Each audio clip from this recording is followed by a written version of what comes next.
Ал достар, өздеріңіз көріп отырғандай осындай өте керемет және сенгісіз кейбір оқырмандарға мүмкін жаңалық. Аллах тағала Раббымыз бізге осындай бақытты бұйыртып жатыр. Ол ата-ана болу бақыты.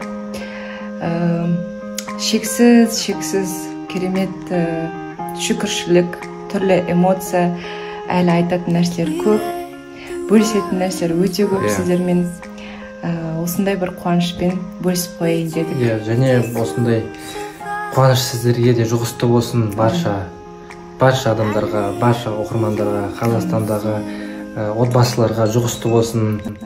Өйткені бұл өте үлкен қуаныш, бұл қуанышты біз өте көп күттік. Және сол үшін біз былай көрсеткіміз келмеді. Босанғаннан кейін біз көрсетіп, уже айтқымыз келді. Сондай бір план болды. Барынша ішті жасырып жүрдік. В общем, айтатын нәрсе көп, алда контенттер өте көп. Жаңағы менің реакциям бар, үйдегілердің реакциясы бар. Сосын өте қызық сәттер бар, гендер патиміз бар. В общем, бәрін түсірдік, сіздерге көрсетеміз. Сториста осы айда өте қызық контент болады, және тағы рилстар, посттар бар. В общем, қызық болады достар. Айтылмаған нәрселердің бәрін айтатын боламыз, асықпай.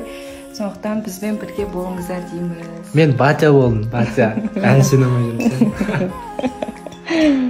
Аллаға шүкір. Папа болдым. Әлі өзі балам. Өзім бала болдым.